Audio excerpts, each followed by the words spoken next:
ಮಣಿಪುರದಲ್ಲಿ ಭಾರೀ ಮಳೆಗೆ ಪ್ರವಾಹ ಉಂಟಾಗಿದೆ. ಇಂಫಾಲ್ ಸೇರಿದಂತೆ ಹಲವು ಪ್ರದೇಶಗಳಲ್ಲಿ ನೆರೆ ಆವರಿಸಿಕೊಂಡಿದೆ. ಈಗ ಭಾರತೀಯ ಸೇನೆಯಿಂದ ರಕ್ಷಣಾ ಕಾರ್ಯಾಚರಣೆ ನಡೀತಾ ಇದೆ.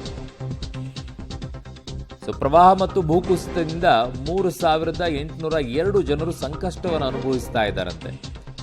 ಸುರಕ್ಷಿತ ಸ್ಥಳಗಳಿಗೆ ಈಗ ಪ್ರವಾಹ ಪೀಡಿತರನ್ನ ಶಿಫ್ಟ್ ಮಾಡಲಾಗ್ತಾ ಇದೆ.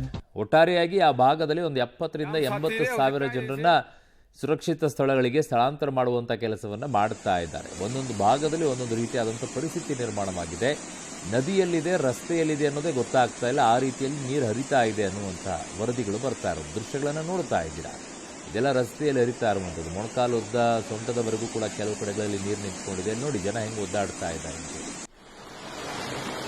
ಬೋಟಲ್ಲೆಲ್ಲ ಕರ್ಕೊಂಡು ಹೋಗ್ತಾ ಇದೆ. ಪರಿಸ್ಥಿತಿಗಳು ಹೀಗಿದೆ. ಈಗ ಬೆಂಗಳೂರಿನಲ್ಲೇ ನೋಡಿದ್ದೀವಿ ಸೈಲ್ಯೂಟ್ನಲ್ಲಿ ಹೇಗಾಗಿತ್ತು ಪರಿಸ್ಥಿತಿ ಅಂತೇಳಿ. ಅಲ್ಲಿ ಕೇಳಬೇಕಾ, ಅಲ್ಲಿ ನೋಡಿ ಯಾವ ರೀತಿ ಆಗಿದೆ ಅಂತ.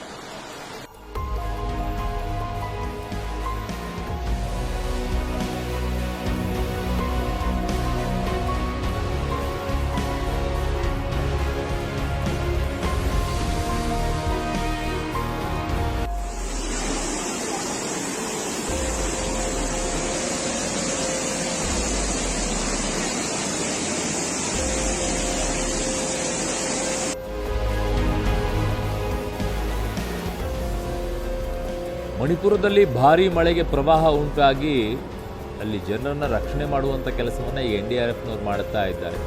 ಹಗ್ಗ ಕಟ್ಟಿ ಹಗ್ಗದ ಮೂಲಕವಾಗಿ ಹಿಡ್ಕೊಂಡು ದಾಟಿ ಬರಬೇಕಾಗಿದೆ. ಕಾರಣ ಎಲ್ಲಿ ತಗ್ಗು ಪ್ರದೇಶಗಳಿದೆ, ಎಲ್ಲಿ ಗುಂಡಿ ಇದೆ ಏನು ಗೊತ್ತೇ ಆಗೋದಿಲ್ಲ. ಆ ರೀತಿಯಾಗಿ ನೀರು ಹರಿತಾ ಇದ್ದಾರೆ, ಹೆಂಗೆ ಗೊತ್ತಾಗುತ್ತೆ? ಸೊ ಹಾಗಾಗಿ ಅವ್ರನ್ನ ರಕ್ಷಣೆ ಮಾಡ್ತಾ ಇದ್ದಾರೆ. ಮಕ್ಕಳನ್ನು ಹೊತ್ಕೊಂಡು ಬರ್ತಾ ಇದ್ದಾರೆ. ನೋಡಿ ಅಲ್ಲಿ ಪ್ರಾಣಿ ಮಕ್ಕಳು ಆ ಚಳಿಯೊಳಗಡೆ ಆ ಮಳೆಯನ್ನು ಬರ್ತಾ ಇರುತ್ತೆ, ಅದ್ರ ಮಧ್ಯದಲ್ಲಿ ನೀರು ಹರಿತಾ ಇರುತ್ತೆ. ಹಿಂಗಾದರೂ ರಕ್ಷಣೆ ಮಾಡಿ ಎಲ್ಲಾದರೂ ಸುರಕ್ಷಿತ ಸ್ಥಳಗಳಿಗೆ ಕರ್ಕೊಂಡು ಬರಬೇಕಾಗುತ್ತೆ.